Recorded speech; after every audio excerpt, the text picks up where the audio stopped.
Welcome back to the grand finale of Google Forms 10 Essential Tips, creating a form survey, soup to nuts. We've created a survey. We've used sections and branch logic to go to page based on answer. And now we're ready to review the responses in the form and actually create and file away that spreadsheet. So, couple of things. My tip for seasons users is to, or for any user, is to turn on notifications so that you get an email notification when somebody submits a form entry. So let's hop over to the fundraising survey. And what we want to do is, if you were in preview, you want to go back to your edit mode for the survey.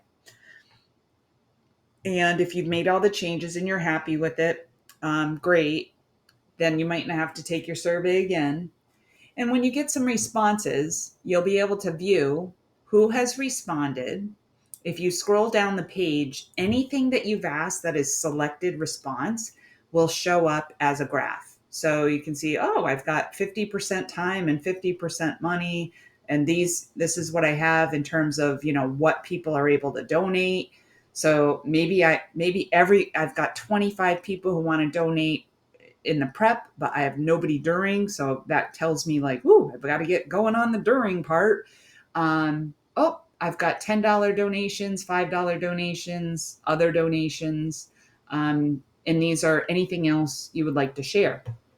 Now, you can't get granular with this. This is more like a global view of your responses. But what you can do is you can copy and paste these graphs into documents. I often use surveys and then create Google Docs reports with them. So I copy and paste the graphs in to do the reporting on maybe, a survey as part of a larger report. So just keep that in mind, that you can copy and paste these charts and graphs. That comes in pretty handy.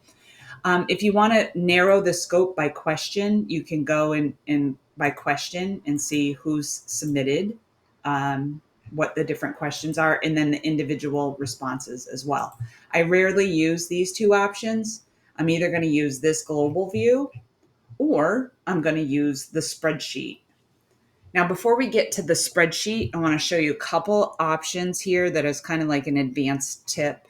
Not really advanced in terms of like highly technical, but if you want to turn this off, let's say you're done, the event has passed, and you're not this form, like you're thinking like, oh, if somebody still has a link to this, I don't want them to submit and think like, something's happening.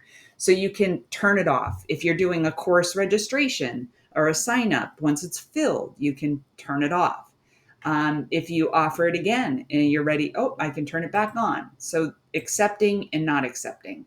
If somebody clicks on the link when you're not accepting responses, it will say this form is no longer accepting responses. However, you can modify this to say something else like, oops, we're full at this time, but we'll be offering it again.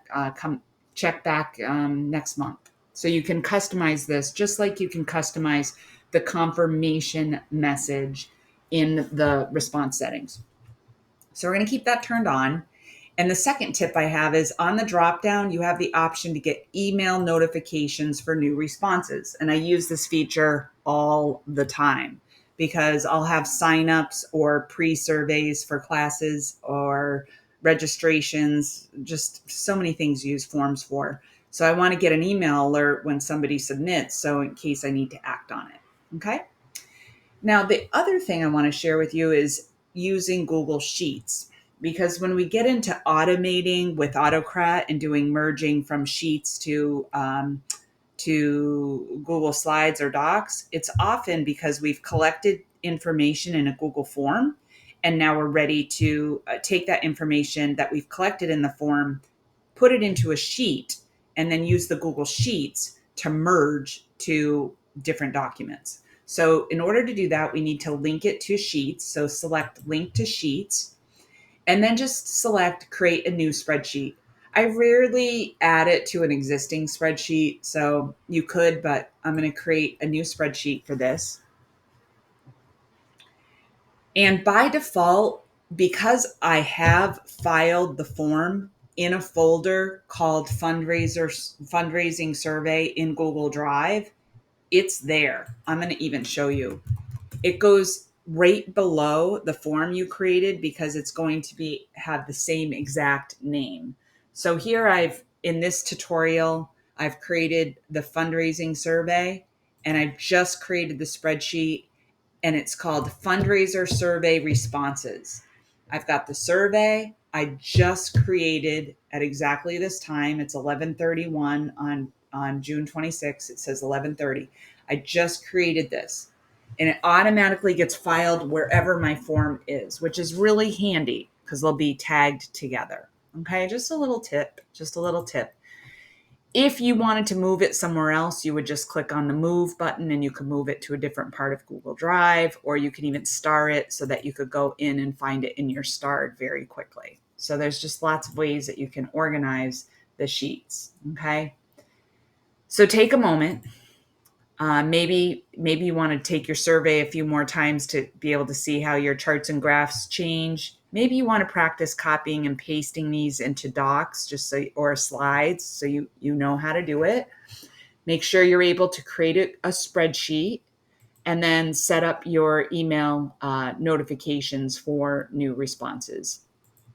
Another tidbit, if you turn off accepting responses and you are an editor of the form, it will say, hey, you have this turned off. Do you want to turn it on? And you will have the option to turn it on. So that's just a little handy tidbit of information.